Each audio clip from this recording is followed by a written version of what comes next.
Hi everybody, I'm Sarah Ockle-Smith and welcome to my latest SOS parenting video.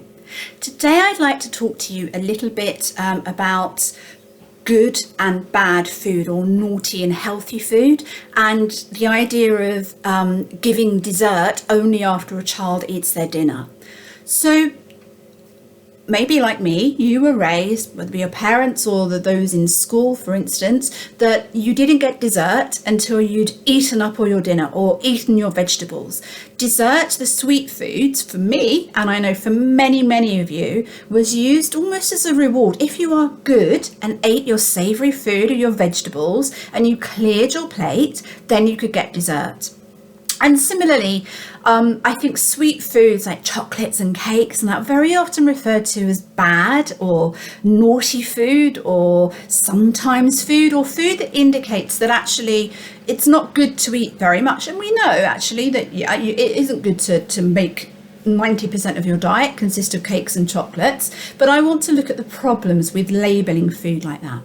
So first of all, in terms of making a child finish the food on their plate before they get dessert, what you're actually doing when you do this is not encouraging your child to like their vegetables more or be less of a picky eater or a more healthy eater. What you're actually doing is encouraging non-mindful eating. You're encouraging them to overeat and to just put food in their mouth and eat it, regardless of how full they are, how sort of what their satiety signals are like, and regardless of their personal taste. You're basically encouraging them to shovel that food in their mouth, eat all of that food, and ignore any signals their body is sending them in order to get the sweet food, the desirable food.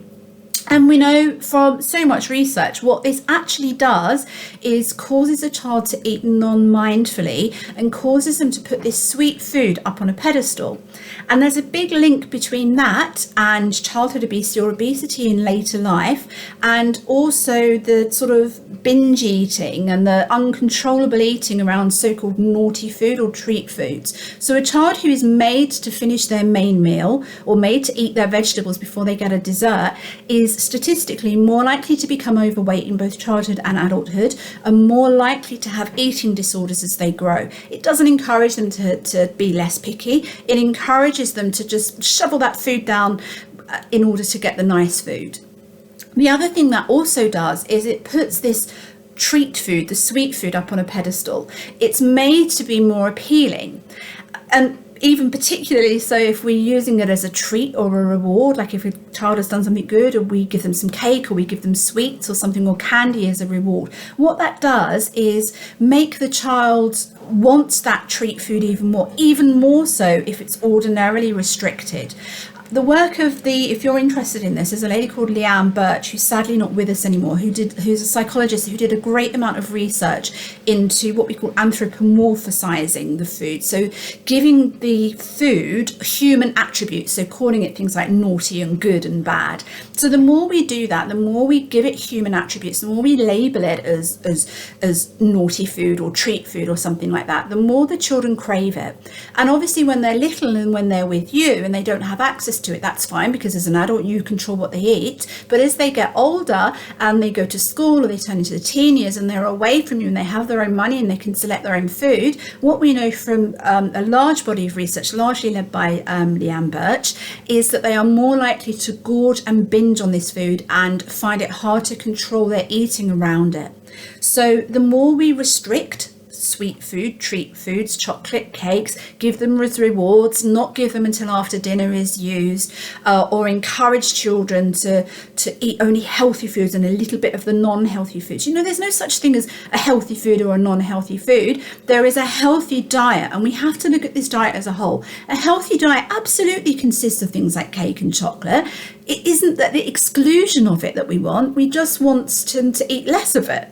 But it's definitely part of a healthy diet, so we mustn't label them as unhealthy or naughty or treats or sometimes foods. We must take all of that personality away from it. We mustn't withhold it or ration it out, something like that, because what we're doing every time we withhold it or restrict it, we are meaning that it has more power and more hold over that child as they get older. So I don't know if anybody is listening who has maybe had food like that restricted when they were younger, but when you turn into a teenager or even now as an adult, you find it hard to control yourselves around the food. But what the research says is actually children are very, very good at controlling their eating. They actually eat quite intuitively and mindfully. As adults, we don't, because we have all this baggage from our own childhoods. But what we need to do is to trust them around it a little bit more. Would I withhold the dessert till after dinner if they didn't eat it all? Absolutely not. In fact, in my Gentle Eating book, if you're interested in learning more, I discuss this at huge length with all the research in the Gentle Eating book. I actually talk about a great tip is to give the dessert at exactly the same time as you serve the main food. And so you just say to the child, here's your food. And they choose to eat. So yes, they may have a bit of cake, and then they may have a bit of lasagna, and then they may have a bit of yogurt, and then they may have a bit of salad, whatever it is, but they have the control over when they eat it. And actually, it's amazing when you start to take away those restrictions and start to strip away that anthropomorphizing or the giving it the attributes or using as rewards. You actually see this wonderful intuitive eating. And the research has shown that if you place no restrictions on a child's food, actually over the course of a week, which is a good way to assess healthy eating, children actually eat a really well-balanced diet. The problem comes when we, as adults, with our messed up eating habits, we all have messed up eating habits from our childhood, when we start to control it. So I hope that's given you a little bit of food for thought, literally no pun intended. Do check out the Gentle Eating book if you'd like to learn more. Thanks for tuning in. Bye.